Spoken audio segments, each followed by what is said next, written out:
Jana Yashodanandana Braja Jana Ranjana Yashodanandana Braja Jana Ranjana Yashodanandana Braja Jana Ranjana Yamuna Tira Vanachari Yamuna Tira Vanachari Yamuna Tira Vanachari Yamuna Tira Vanachari Jaya Radha Madhava Kunja Bihari Jaya Radha Madhava Kunja Bihari Jaya Radha Madhava Kunja Bihari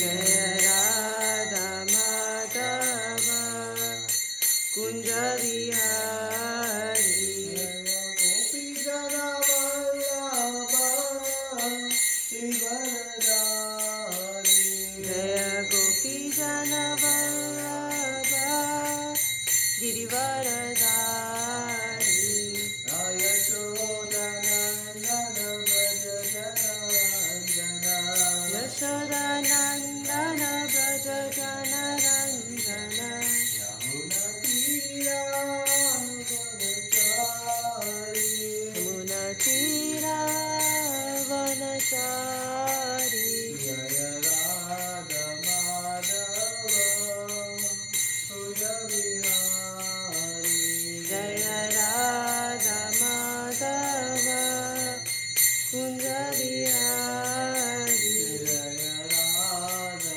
Madhava Kunja Bihari Jaya Radha Madhava Kunja Bihari Hare Krishna Krishna Krishna Hare Hare Hare Rama Hare Rama Rama Rama Hare Hare Hare Krishna Krishna Krishna Hare Hare Hare Rama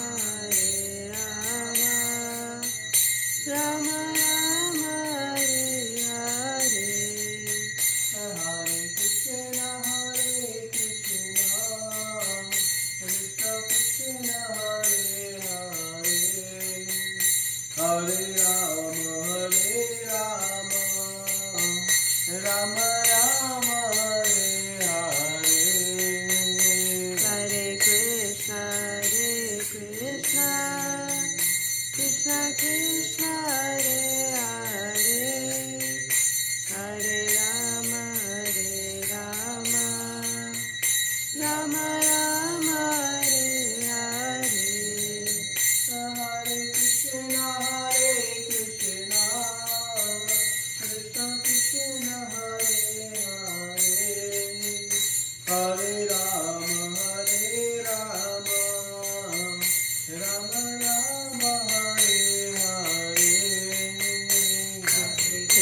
Hare Krishna Krishna Krishna Hare Hare Hare Rama Rama Rama Hare Hare Hare Krishna Krishna Krishna Hare Hare Hare Rama Rama Rama Hare Hare Hare Krishna Krishna Krishna Hare Hare Hare Rama Rama Rama Hare Hare Hare Krishna Krishna Krishna Hare Hare Hare Rama Rama Rama Hare Hare Hare Krishna Krishna Krishna Hare Hare Ram Ram Hare Hare Hare Krishna Krishna Krishna Hare Hare Rama, Rama Rama, Hare Hare. Hare Krishna, Krishna Krishna, Hare Hare. Hare Rama, Ram Ram, Hare Hare. Hare Krishna, Krishna Krishna, Hare Hare.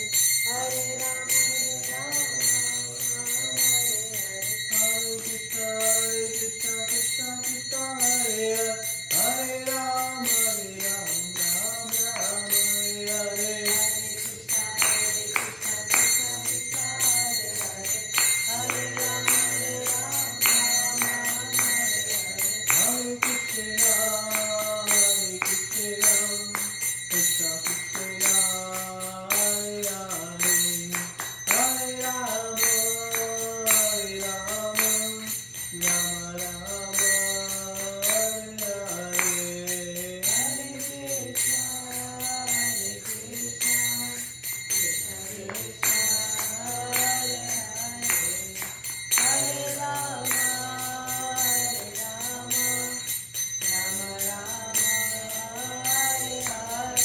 Radha Kunji Hari Radha Kunji Hari Radhe.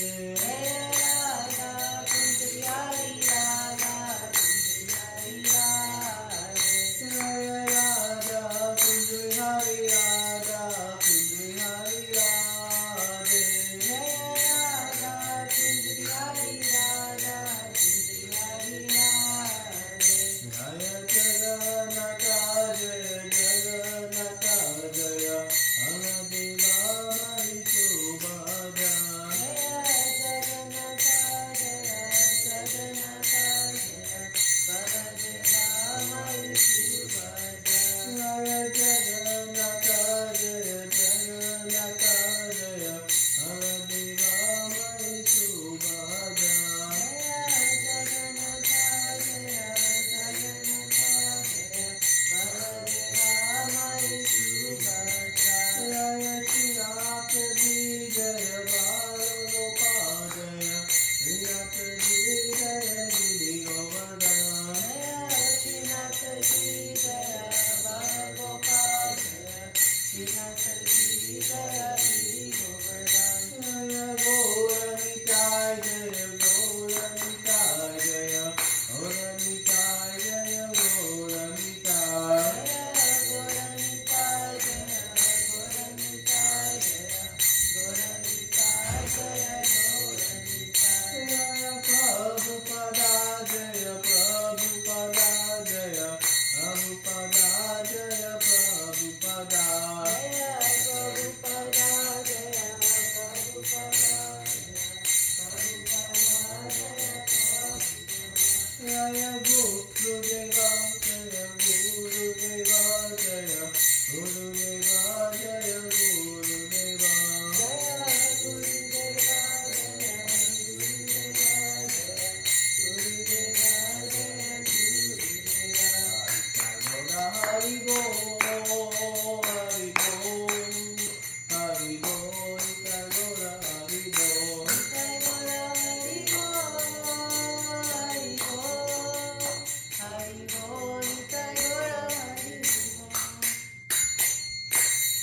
Jai Hari Rama Sankirtana ki Jai. Prabhupada ki Mantakoti Vaishnavinda ki. Jai. Om Namo Bhagavate Vasudevaya. Om Namo Bhagavate Vasudevaya. Om Namo Bhagavate Vasudevaya. Om Namo Bhagavate Vasudevaya. Om Namo Bhagavate Vasudevaya. Om Jnana Timirandasya Jnana Shalakaya Chakshurum Militam Yena Tasmai Shri Gurave Namaha. Shri Chaitanya Manobishtam Sthapitam Yena Bhutale Swayam Rupa Kadamayam Dadati Swapadantikam.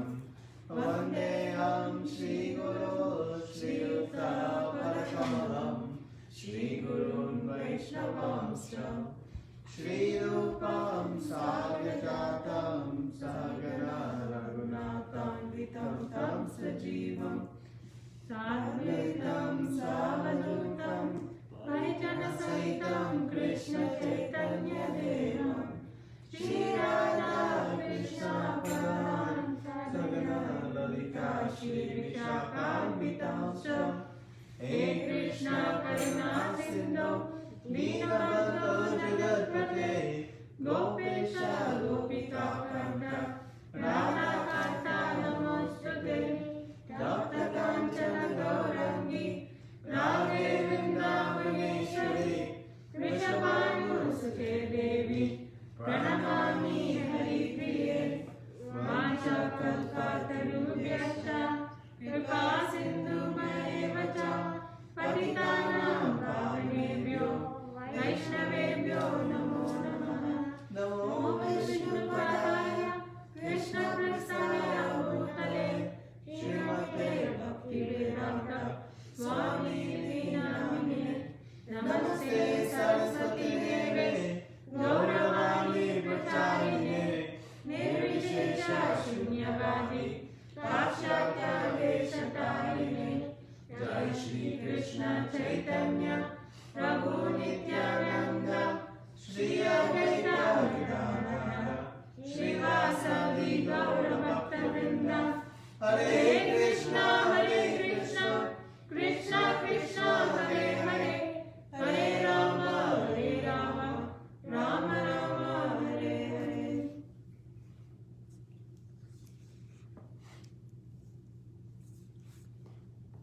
Hare Krishna. So, exciting day. We get to start a new chapter.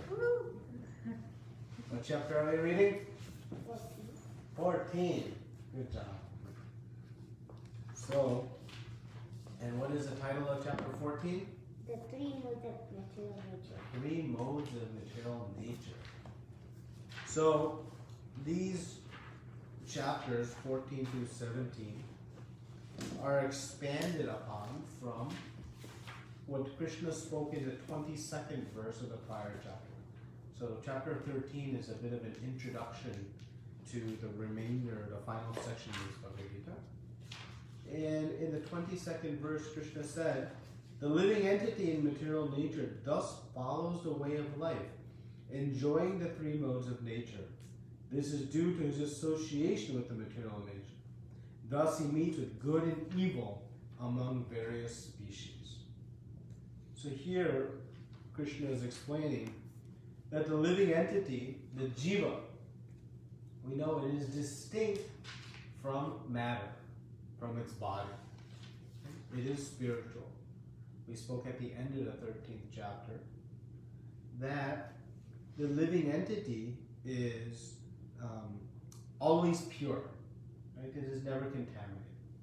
Though it may be within the material world, it remains pure because it is spirit. And spirit can never be touched by matter. And Krishna established this way back in the 2nd chapter when he said, you can't cut a soul with a knife because knife is matter, soul is spirit. You can't burn it with fire because fire is matter, soul is spirit. And like that, all the different ways we think we might, even the nuclear bomb cannot touch the soul. Spirit, matter. Okay? So we know that the spirit soul remains pure and untouched. But the spirit soul remains trapped within the body under certain circumstances. And those circumstances, Krishna has explained, is that the living entity of material nature follows a way of life enjoying the three modes of nature. So these three modes Krishna has introduced in this 13th chapter. And they speak as to what binds the living entity to the material world. Sometimes they think what is binding us to this material world is gravity. If I get a giant spaceship, I can pierce through the force of gravity. But that is not what is binding us here. There is a binding force. And when we say binding, what does that mean? Is it literally like I'm chained to the earth? What is the binding force? What does it mean?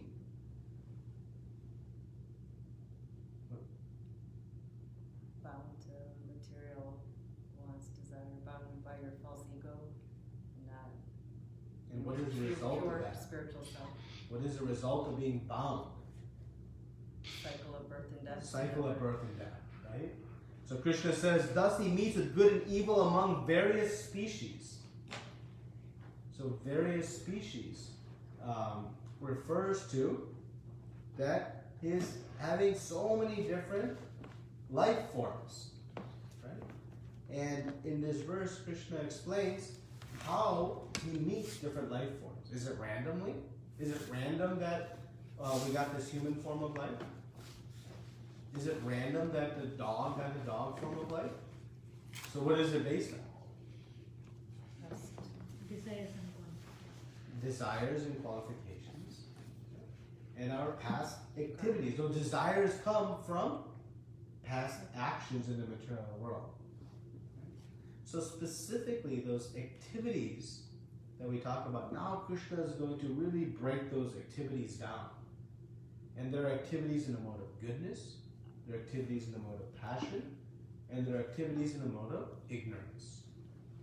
So these three modes, they condition the living entity in different ways.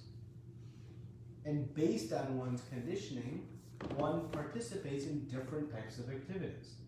We see some people participating in very pious, righteous activities, right? But we see the same species, another human being, participating in very different, maybe, very, criminal activities or very degraded activities. Why is that the case? So Krishna is going to explain that now in the 14th chapter. He's going to continue in partly the 15th, but come back in the 16th and 17th chapter to the remainder of the Bhagavad Gita and talk about how the living entity is bound within this material world and what factors determine the migration of the soul to different bodies. So this is the three modes of material nature. And again, when we say bound, remember, as long as at the end of this lifetime I have some karma credits, something in my good account or something in my bad account, I have to come and receive those credits. And as long as I work according to the modes of nature, meaning conditioned by the modes of nature, each activity will create new reactions. New reactions to take. So I may come back in my next life to receive my current reactions, but in the next life I'm creating new and further reactions that I'll have to come back again and again and again. And when does it end? When does this end? Because if my next life I do more activity, I'm going to make more reactions. And so at the end I'm going to have still some balance left. And then I have to come back, and then the next life so when does it end?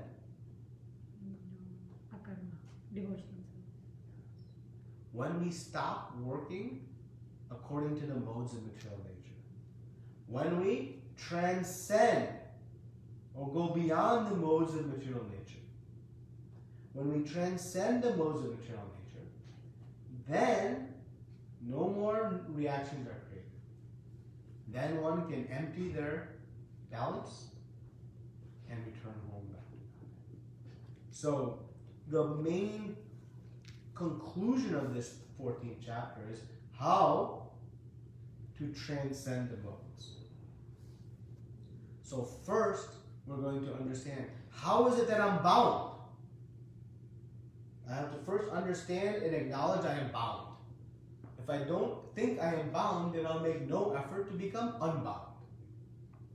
Logical, right? If I don't realize I'm in a prison house, I'll make no effort to get out. I'll simply experience whatever is available within it.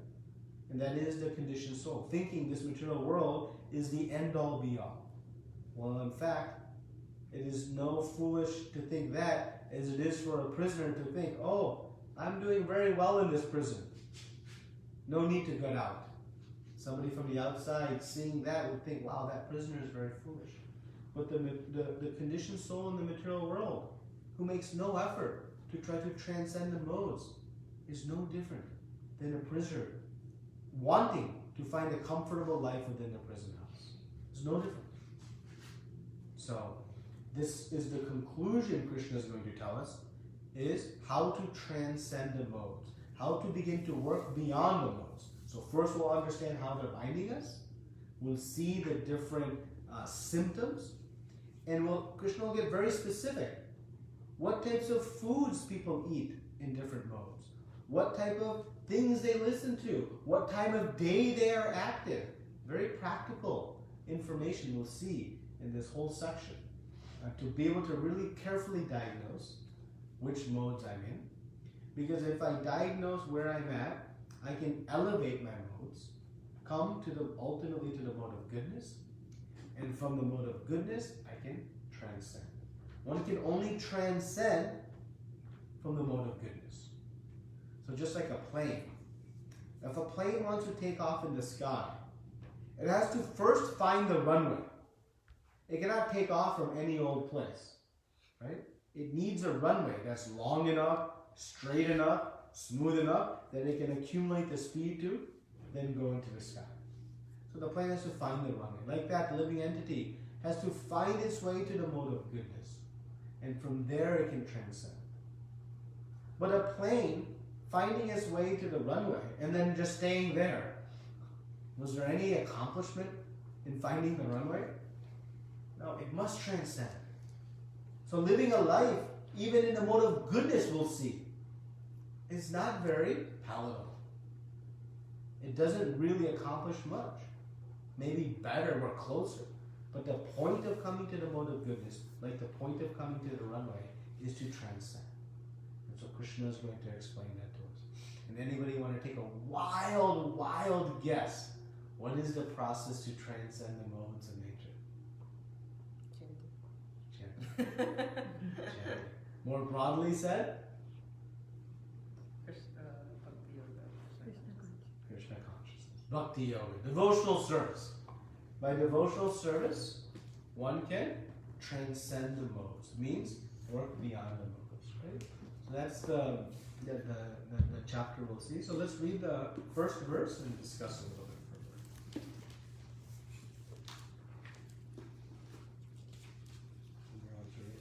What do you want to read? Shri Bhagavan Vacha Param Bhuya Prabhakshyami Jnananam Jnanamuttamam Yanyata Munaya Sarve Param Siddhim Ito Gata. The Supreme Personality of God said, "Again I shall declare to you the supreme wisdom, the best of all knowledge, knowing which all the sages have attained, the supreme perfection." Purport. From the 7th chapter to the end of the 12th chapter, Sri Krishna in detail leaves the absolute truth, the Supreme Personality of Godhead. Now the Lord himself is further enlightening Arjuna. If one understands this chapter through the process of philosophic speculations, he will come to an understanding of devotional service.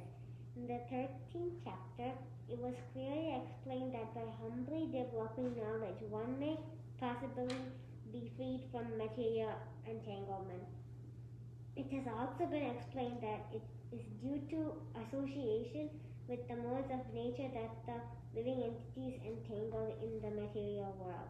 Now, in this chapter, the Supreme Personality explains what those modes of nature are, how they act, how they bind, and how they give liberation. The knowledge explained in this chapter is proclaimed by the Supreme Lord to the superior, to the knowledge given so far in other chapters. By understanding this knowledge, various great sages attain perfection and transferred to the spiritual world. The Lord now explains the same knowledge in a better way. This knowledge is far, far superior to all other processes in the knowledge thus far explained. And knowing this, many attain perfection. Thus, it is expected that one who understands this 14th chapter will attain perfection. How many of us want to study this 14th chapter now? As Prabhupada says, what does he say if we understand this 14th chapter? Will attain perfection. Attain perfection. Is perfection possible in the material world? Yes and No. right? How is it not possible? We don't take Bhakti Yoga. Yes. Unless one is in pure devotional service, one is guaranteed to be in imperfection. Anybody has found perfection in any material field? Any doctor has found complete perfection? Engineer, software programmer? Anyone? Doesn't exist, right? To err is human. So perfection can be attained only in devotional service. So this knowledge, how does Krishna give us some confidence in this knowledge? What does he refer to suggest that this knowledge is very powerful, potent?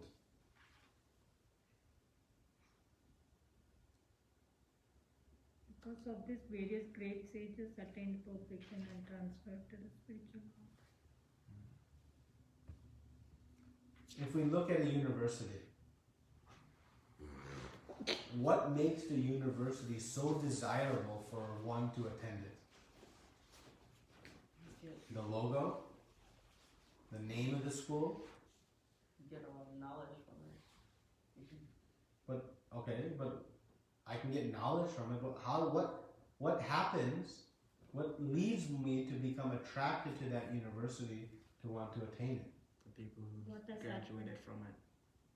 What happens? Like the people who graduated from it, if they become successful, that gives you an impression to want to go there. If I see that the graduates of this university have gone on to something that I'm also interested in, achieving great, status and great success, then it gives me confidence in that university, right?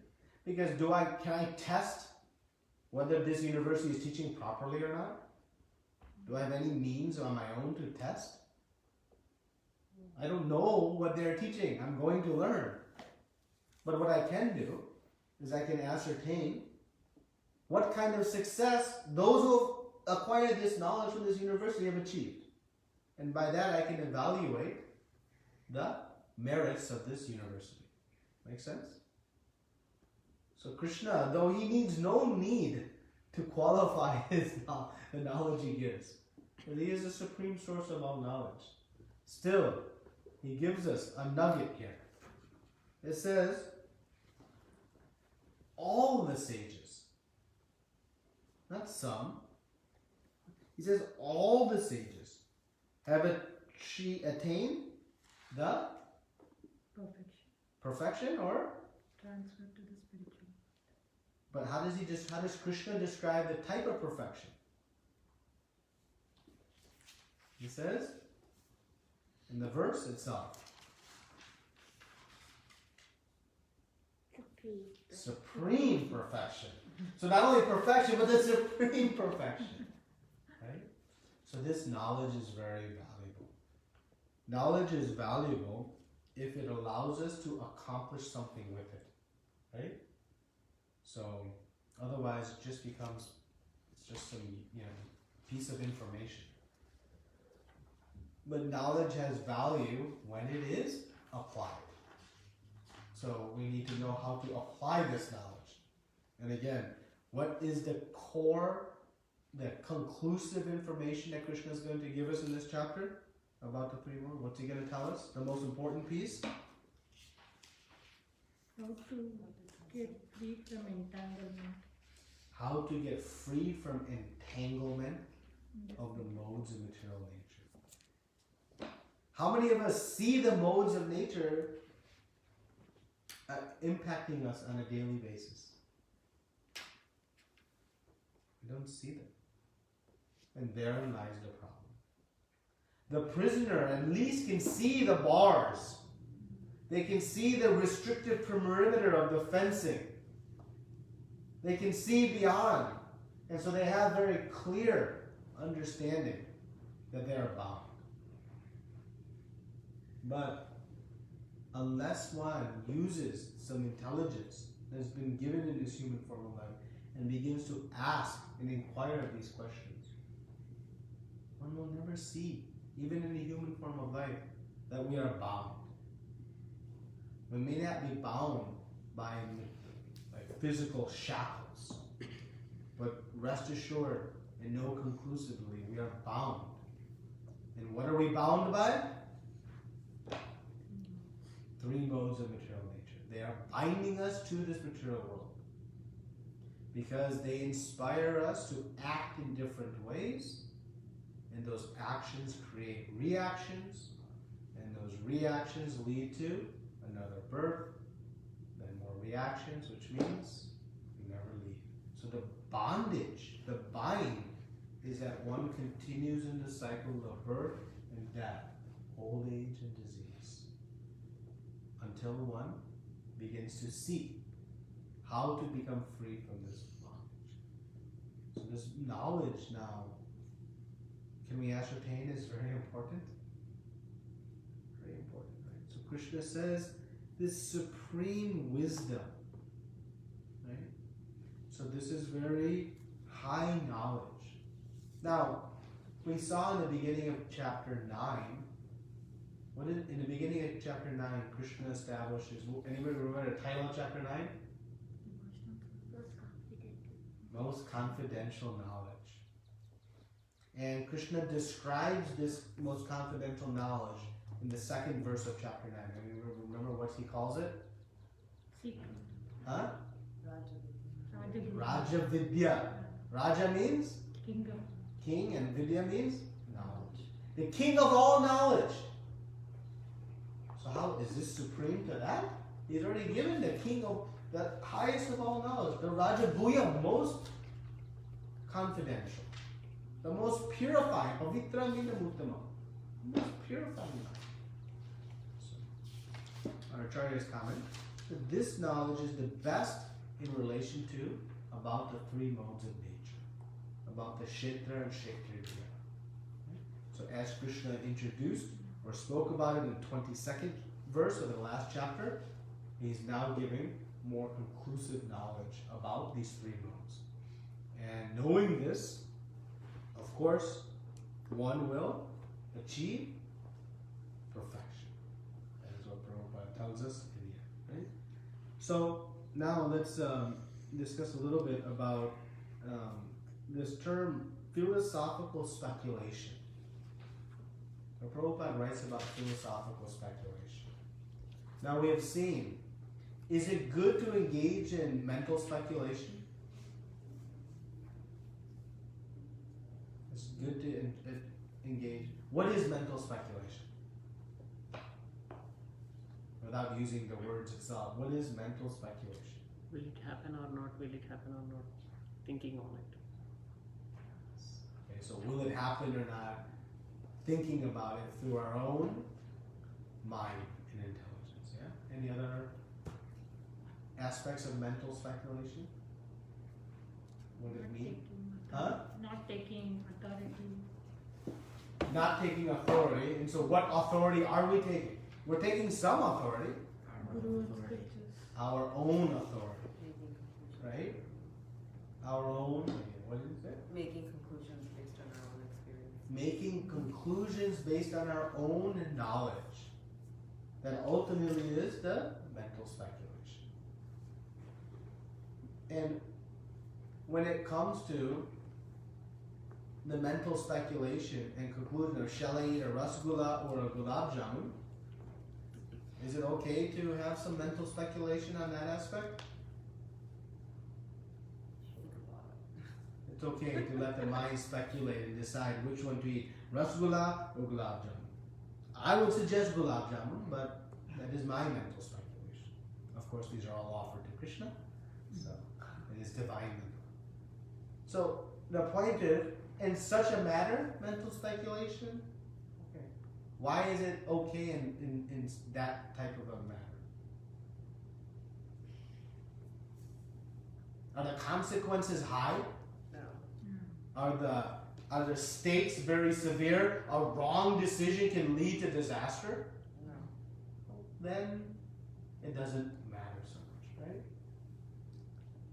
Can I rely on mental speculation as to what color sweater I'll wear tomorrow? Is it okay?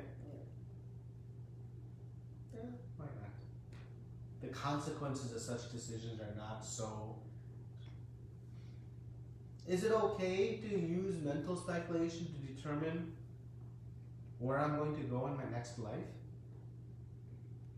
No. Why not? I can choose between Rasgulla and Gulab Jamun with my mental. Why not with what's happening in my next life? You can, but it may not result in. The stakes are much more significant, right? Will you rely on your own mental speculation to determine whether you'll board an airplane?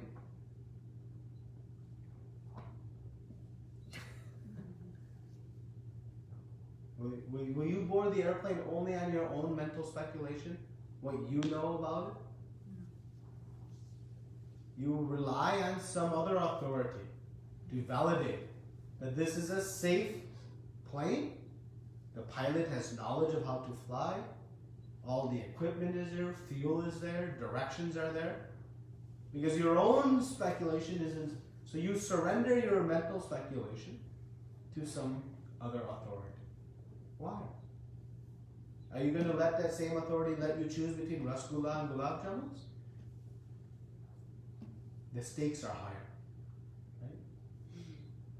So when it comes to the journey of our life, where it is that I'm going, what it is that's good for me, what is bad for me,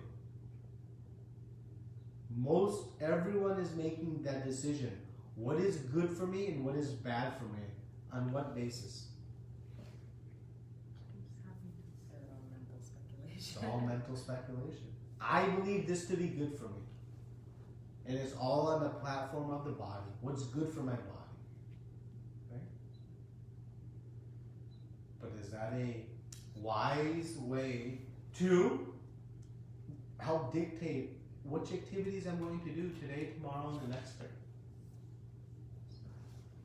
So mental speculation is extremely dangerous for us when it comes to serious, important, impactful decisions in life. Because our ability to really understand things in totality is infinitesimal. We are so tiny. We are one of millions of planets within this earth. We don't even understand this earth planet itself. We don't even understand but for a few feet into this earth. But there are millions of such planets within this universe. And how many universes there are? As many grains of sand as there are on a beach. You can pick up a handful of sand and you cannot count the number of grains. So we're very tiny. And from that we're trying to speculate what exists beyond this universe. Is there truly a life of bliss and happiness or not? We're going to speculate how to get there. This spaceship will take me there. Or this other process or this it's not going to work. So mental speculation is useless when it comes to the important things in life. You cannot rely. So Prabhupada says then philosophical speculation. Is that the same thing as mental speculation? What do we think philosophical speculation means?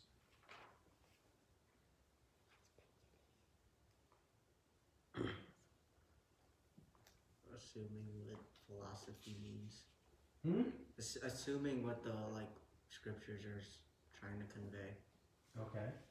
And from what the scriptures are conveying, what are we doing? What is our kind of role or process? What is the speculation piece of it? Think about it in a positive context, not a negative context. I'll give you a hint. How to What? how to perform whatever activities are mentioned. Yeah. So we have to analyze, right? Shastra is saying this, but how does it relate to me? Right? How do I apply this? What does this actually mean? Right? So there's an analysis, there's a process of understanding. It's not just a simple read it and understand it.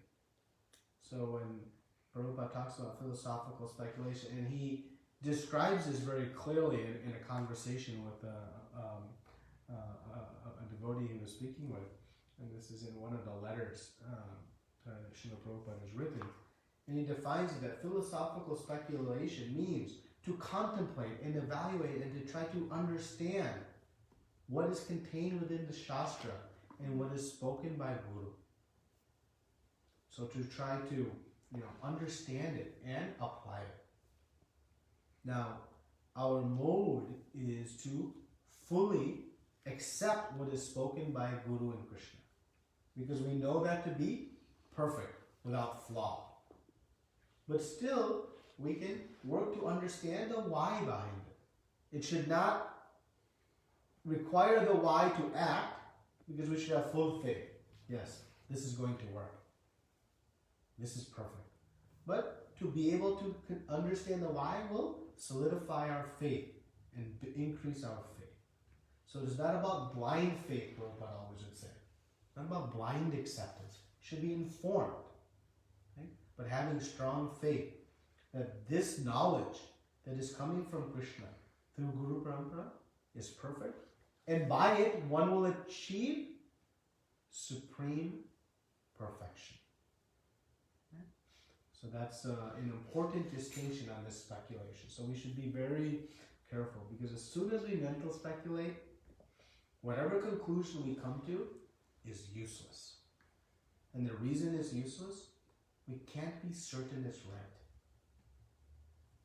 If we can't be certain it's right, are we going to put our life on the line? We won't put our life on the line of an airplane that might be right. How much certainty do we want in the ability of that airline to fly? We want absolute certainty, right? So, as soon as we enter the I think this, I think that, through knowledge and surrender to Guru and Krishna, convert the I think to I understand. That is the process of studying Srila Prabhupada's books. Because every question we have is answered in the books. Every single question we could possibly have is contained within the teachings. So, no more I think, now I understand. And that is what we are looking for.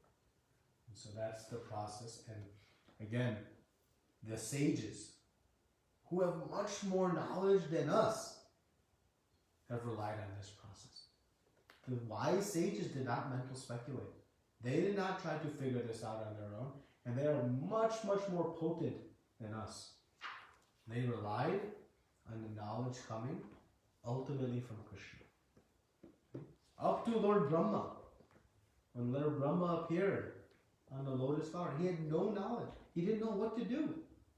He could just hear the ocean raging. It's all dark. And he heard tap, tap, tap, tap. So he understood, I should do some tapasya. And from there, by the activity of his tapasya, he received the knowledge.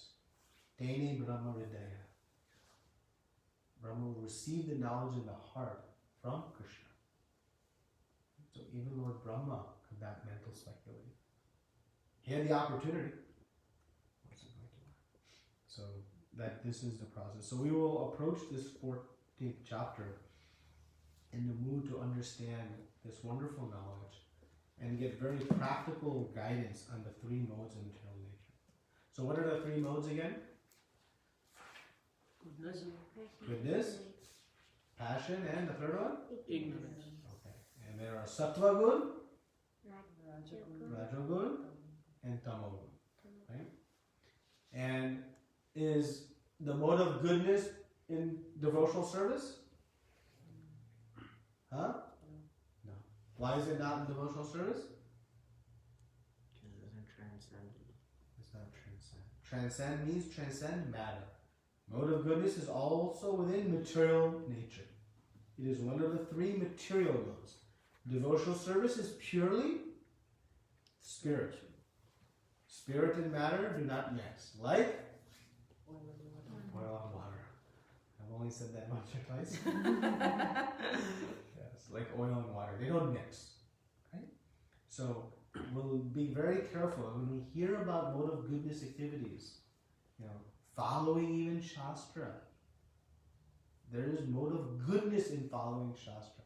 Until it comes to bhakti, service to Krishna, we're not transcending the modes. So we're going to mode of ignorance is easier to understand from mode of goodness. Right? We can mode of goodness to Shuddha Sattva, pure goodness. So pure goodness exists in the spiritual world. Because any amount of mode of goodness in the material world, it still has some tinges of passion and ignorance. Prabhupada writes in Srimad Bhagavatam that as soon as the goodness becomes fully free of any tinges of passion or ignorance, it transcends to Shuddha Sattva, pure goodness. And so, this pure goodness is in the realm of devotional service. So we're going to also clearly distinguish those. And then we're going to discuss in the coming weeks, as we go verse by verse, each of the modes. So the mode of goodness is compared to a golden chain. The mode of passion is like a iron chain or silver chain, and mode of ignorance like a rusted chain. They're all chains, but maybe it's slightly different qualities. Right? So we're going to understand what it is that binds us when we're in the mode of goodness. What keeps us here if we're in the mode of goodness? What is it that binds us in the mode of passion? And what binds us in the mode of ignorance? And what is the value of knowing what is binding us?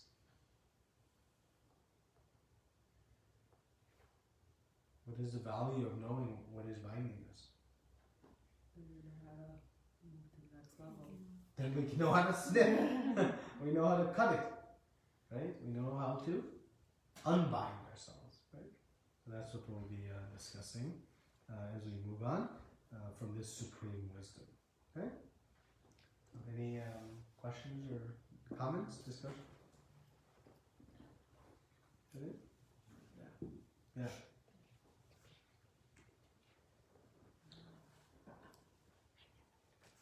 Hare Krishna Prabhu, Danvat Pranam. When we are involved in supporting our family or our nation, I assume invariably we are under the modes of material nature now.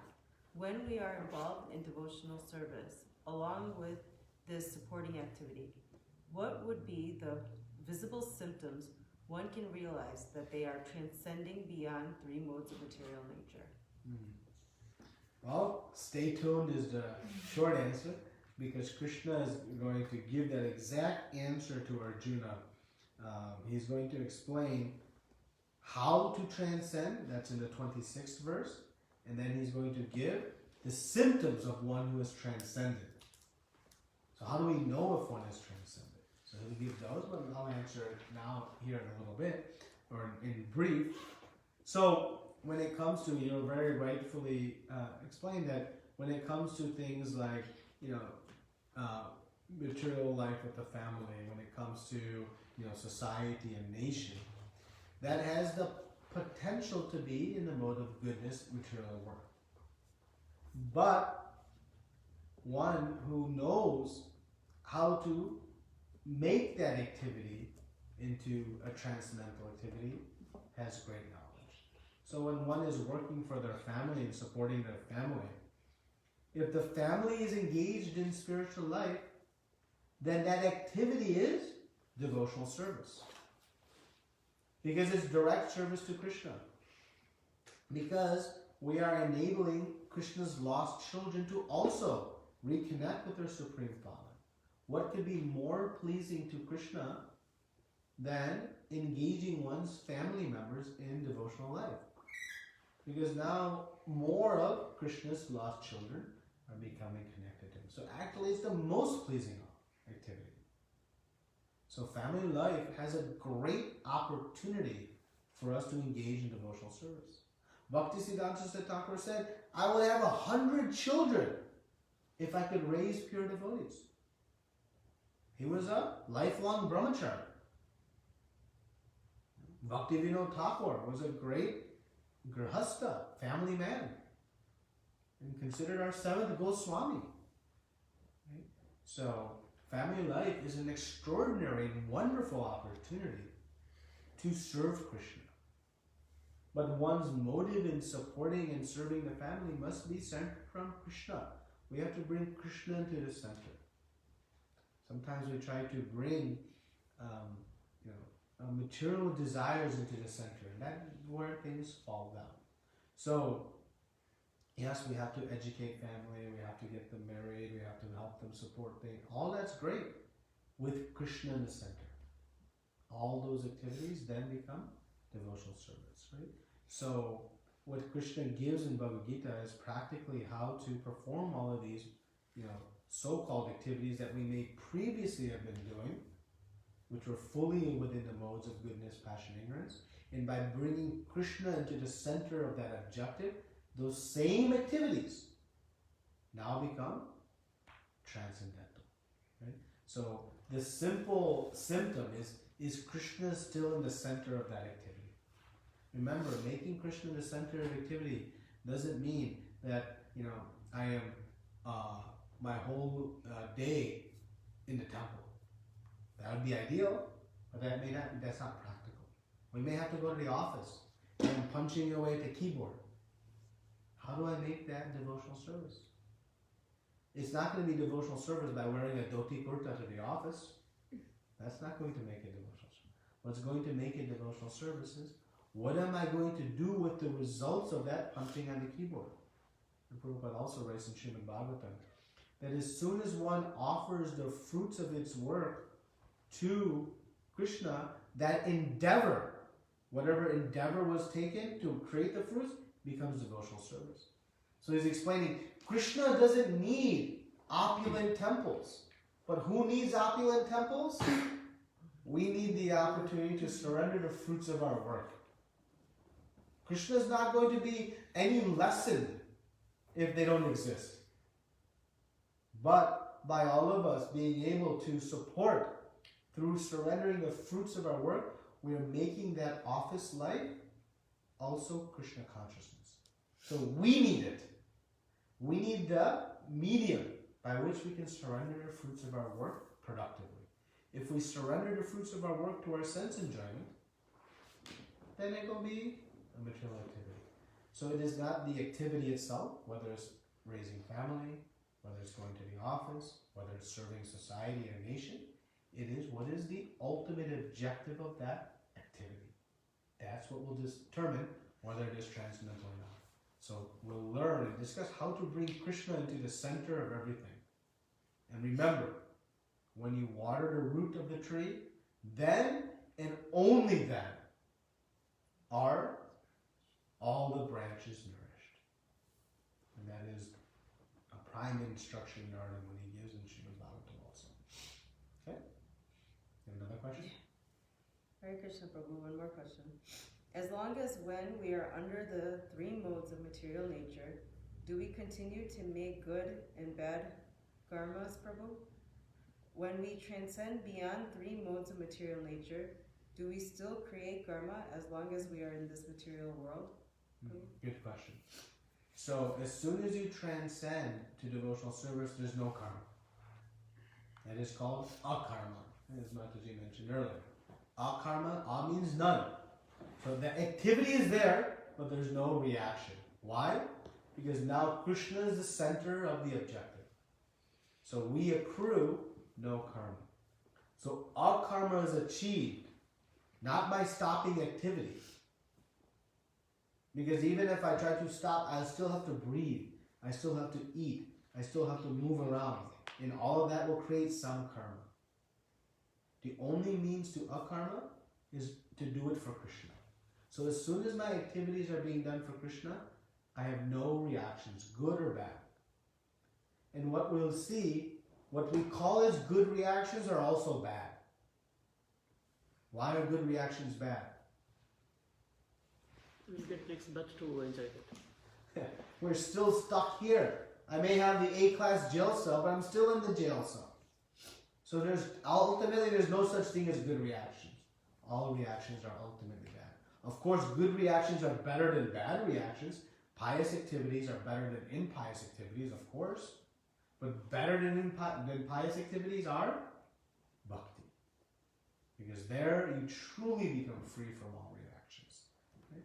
So, in devotional service, one can be in the material world, but create no reactions. So, the material world is still a place one can be fully reactionless, but engaged in so much activity. And the only way is by performing pure devotional service. And that is the practical advice that Krishna gives. And that is why we say Jivan Mukta. Rupa Goswami explains Jivan Mukta means liberated. Liberation is achieved in this body. Liberation means, what does moksha mean? Doesn't mean some change of geography, change my GPS coordinates. It means free of the three modes of material nature. And that can happen instantly, at once, Krishna says. If one is unfailing in their devotional service. That's what he's going to tell us in several verses at the end of this chapter. So, by doing devotional service, one in this state, this body, this world, can be fully liberated. Because liberation means free from the modes. It doesn't mean where you are. So one can be liberated here. Of course, in the spiritual world, there are no material modes. So of course, there everyone is liberated. But there are also, you can be liberated in the material world. It's clear? More? Hare Krishna Prabhu. Sorry to ask a fundamental question. Why Lord has created these three modes of material nature? Is it due to our own desires? Yeah. Never apologize for fundamental questions. Those are the best. We should make sure our fundamentals are good, and then from there we'll build. So more questions, the better. Yes. So you've answered the question very nicely. That it is due to our desires. We have different varieties of desires of work. Some of us want to engage in, very, sweet and, again, mode of goodness activities, and some have a desire to engage in mode of passion, and some in the mode of ignorance. So to fulfill the various desires of the living entity, Krishna has created these different modes, and we'll see, they're not only, I'm in one of three modes. Every single living entity has a unique combination of the three modes. Just like any color is a mixture of the three primary colors. So like that, each of us have a different mixture of goodness, passion, and ignorance. No one is purely in ignorance, or purely in passion, or purely in good. We're all our own unique formula. And that formula is unlimited in variety between the permutations. So, but that is why, because of our desires. Any other questions or comments? Yeah. So philosophical speculation and mental speculation, both are different. Yes. Mental speculation is completely not be done. Philosophical speculation is like under the guidance of Guru, we accept the scriptures, it is true, and from there we analyze how can I understand the truth. Is that right? Yeah. So in mental speculation, one is relying on their own mental abilities to draw conclusions. Philosophical speculation is trying to understand the conclusions of Guru and Shastra. So that's the difference. One is trying to understand conclusions on their own. One is trying to understand the conclusions of Guru and Shastra. So that is it. And of course, understanding the instructions of Guru and Krishna are best. It is foolproof because that message is perfect. And that is why Krishna can say, achieve supreme perfection. Because if he is perfect, he can give perfect. No human jiva can give perfect. So the spiritual master who is giving perfect knowledge is giving perfect knowledge because it's coming in parampara, untinged by any mode of material nature. As soon as I think, I believe, you can just stop listening. Stop listening. It's not worth it. It means nothing. It's mental speculation at that point. Good? So, another question, Prabhu. So, what is the difference, like knowledge and conclusive knowledge? So, Conclusive knowledge only. knowledge is the gym is good for me. Conclusive knowledge is I'm going to the gym. I actually apply that now. Vigyan it's called. So Gyan and Vigyan. Gyan means I know, Vigyan means I'm realizing. I know I'm not this body and spirit soul. Now, realized knowledge means I'm acting in accordance with that knowledge because I have full faith in it. If I have full and absolute faith that I am not this body and I'm spirit, I would not do any activity that's not needed for the advancement of the soul because I'm not the body. I don't do anything for my car that ultimately is not good for me, the driver. Do I do anything that's good for the car that's bad for me? No, that's foolish. I still maintain the car. I do things for the car. Why? To accommodate what I need as a driver. So like that, when we say I'm not this body, I'm spirit soul, then that means one's other activities are purely centered around working for the soul. Yeah, you may still do some things for the body because it's needed for the soul to perform its activities, but it has conclusions. So that's realized knowledge, right? So we may know, but then we have to act upon it. And that realized knowledge is built as we have faith, and that faith increases our knowledge. And of course, that's why it says, by going through devotional service, two things result: knowledge and detachment. Sometimes we, want to know everything. I need to know this, I need to know this, I need to know this. Chant nicely. Chant really attentively. Everything. Because from devotional service comes knowledge and detachment from the material world. I'm struggling to detach from the material world too. Chant more. Chant attentively. From really good chanting, one will obtain the knowledge and detachment. Of course, reading Srila Prabhupada's books is very practical. But you can read all scripture, but if you're not practicing good sadhana, the knowledge will not become realized. To truly realize and conclusively understand this knowledge, it takes good sadhana. And the most important part of our sadhana, as perfect of chanting as we can get. Every day a little bit better. But putting our effort and sincere energy into our chanting, that will lead to Vigyan, realized knowledge. Okay? Yeah. Any other questions or comments?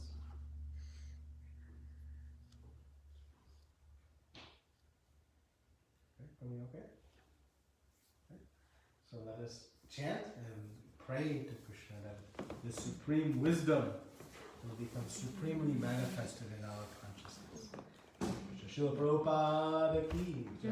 Antakoti Vaishnavrinda ki jai.